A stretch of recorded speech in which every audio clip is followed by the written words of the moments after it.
Shalom, Bapak Ibu para sedherek ingkang kinasih lan ingkang tansah ngasihi Gusti Yesus Kristus.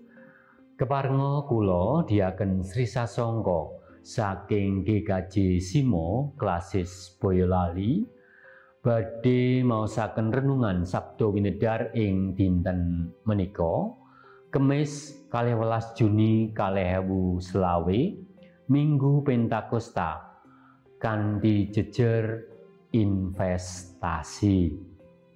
Waosan kapedhetaken saking Wulang Bebasan 3 ayat 13 dumugi 18. Mekaten sabda pangandikanipun Gusti. Rahayu wong kang tampa kawicaksanan, wong kang oleh kapinteran, awit dene oleh-olehane kawicaksanan iku ngluwi oleh-olehane saloka lan pikole ngungkuli emas. Bapak Ibu para sedherek ingkang kinasih, kita temtu wanuh kalian tembung investasi. Investasi menika nalika kita nyimpen utawi nyelengi kangge ngawekani kabetaning gesang ing wekdal ingkang badhe kelampahan. Kados dene nalika gerah lan mbetahaken dana ingkang boten sekedhik, utawi nalika kita sampun sepuh lan boten kuwagang makarya, ananging tetep wonten ingkang saged kita dadosaken sarana kangge nyekapi kabetaning gesang. Wonten ing jaman samangke kathah sanget wujuding investasi lan ikhtiar ingkang dipun lampahi salebeting upakara bondo supados tetep saged gesang ing mangsa-mangsa awrat. Emanipun manungsa asring kesupen namung ngudi kangge mumpuk bondo sarana ikhtiar maneka warni, ananging boten sinau babagan ngecakaken bondo kanthi prayogi.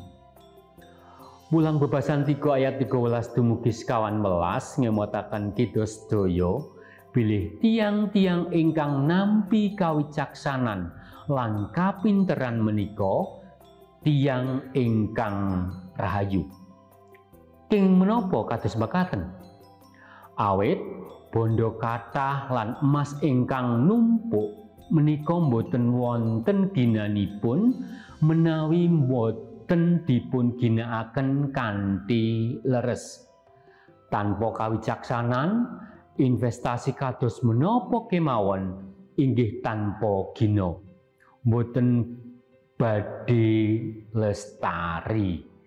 Mila leres menawi manungsa kejawi nggadahi pangajeng-ajeng kedah ngupaya kawicaksanan lan kapinteran supados gesangipun tetep lestari. Wekdal samangke awit kamajenenganing teknologi saben tiyang saged sinau lan sumbering pasinaon ugi kathah. Emanipun kathah tiyang ingkang kepenginipun cepet lan boten rekaos. Pramila lajeng keset kangge sinau. Kamangka sinau menika ugi wujuding investasi. Inggih menika investasi kapinteran. Awit maneka warni ikhtiar kangge nyelengi bondo tanpa kawicaksanan lan kapinteran menika sami kemawon kalian nandur ing satengahing watu. Awrat lan dereng temtu lestari. Mekaten sabda winedar dinten menika, Gusti berkahi.